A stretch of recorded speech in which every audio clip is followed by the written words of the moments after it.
Hello everyone, and welcome back to the Let's Talk About Pediatric Medical Information series.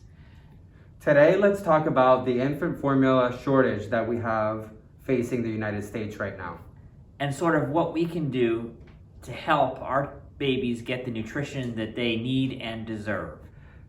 Make sure to stick around till the end to hear our thoughts on homemade formulas. And whether it's something that you should be considering or not. Pediatrics presents.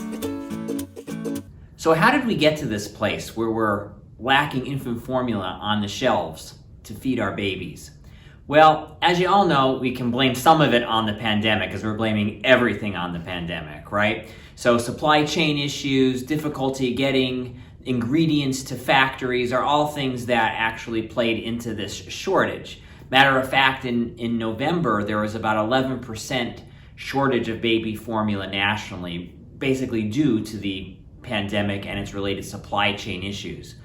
But then the FDA got involved in one of Abbott's manufacturing plants that manufactures all of our infant formula and found that there was a dangerous bacteria called Coronabacter in the manufacturing plant.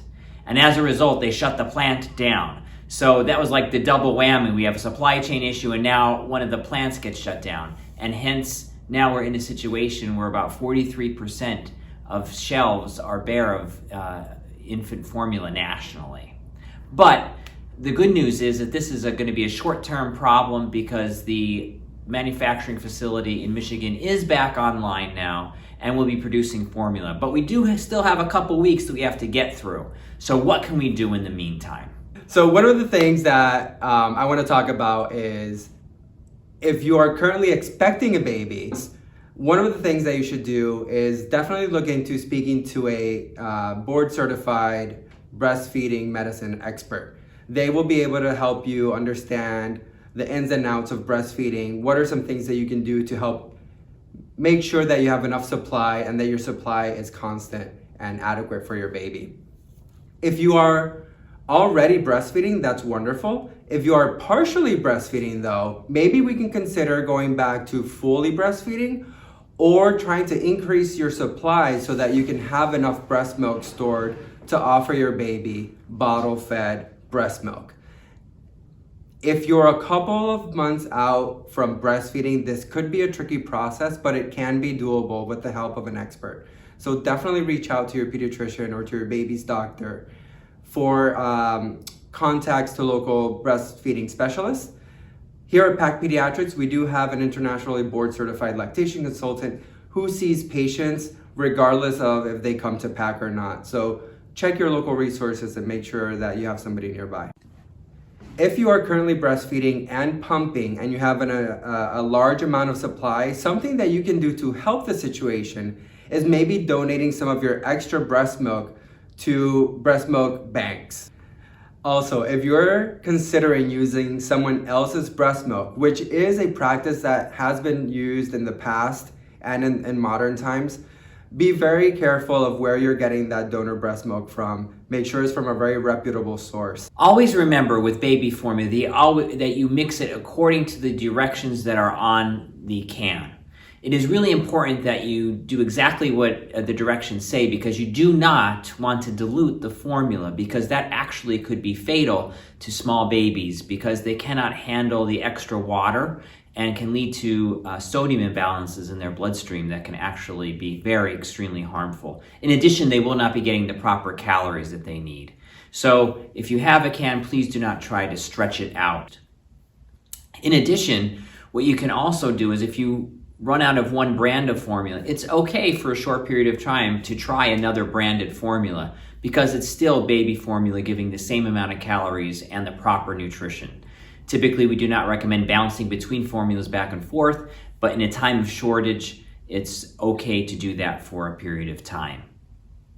Try to also avoid giving cow's milk to babies less than 6 months of age. Again, because it doesn't have the proper nutrients for small babies and infants. Is it okay to use a little bit of milk if you run out of formula for a little while in baby 6 months or older? Yes, it is for a short time.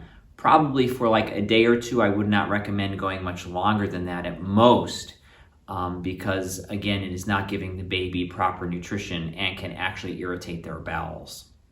And make sure also, if you're purchasing formula online, that you're purchasing it from a reputable dealer and some company that you know and trust, because there's always a concern that you could get counterfeit formulas that really don't have the proper nutrition or the quality control that is necessary. And the other thing to remember is now is not the time to be making a big batch of formula and then if your baby doesn't finish it, throw it down the drain, because that's lost formula that you can't use. So try to remember to just make the amount that you think you need, because it's easy to make more if you need it. But again, because infant formula can spoil over time, you don't want to have extra laying around for too long. So try to be exact with it and portion it out appropriately. Always avoid tea, juice, or directly water to babies, especially those less than 6 months of age. So we've been hearing a lot about homemade formulas and different mixing instructions that you can find online to make your own infant formula at home. We've been getting a lot of questions. Is this safe? Is this a smart thing to do during this infant formula shortage? And the answer is no. Even though these recipes have been around for a really long time, there's a reason why we started making infant formulas. Government agencies put very strict rules and regulations on these companies to make sure that they use ingredients that are safe, handling measures that are safe, and that they make sure that there's no bacteria or anything in the formulas, and that the calories and the nutrients are exactly what your kid needs to grow and be healthy. Homemade formulas that we make at home, obviously, they can't be at the same standards as these companies can offer. In addition, most homemade formulas that we make, or that the recipes that are online, they don't have the right amount of iron or vitamins or minerals that your baby needs to thrive and to grow and to develop cognitively. As always, if you have any questions, please contact your pediatrician and speak to them directly, or to a certified lactation consultant who can help you navigate through these seemingly difficult times. The important thing is to reach out if you have questions or if you have concerns. Don't believe everything you read online, and keep coming back for great content. And we'll see you at the next video.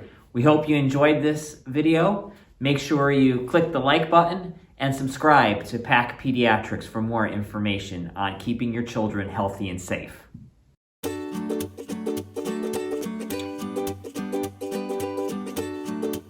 Make sure you watch the whole video to learn some interesting facts on...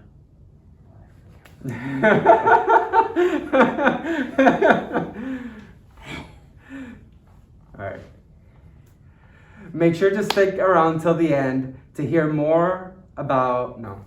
Make sure to... Oh, man.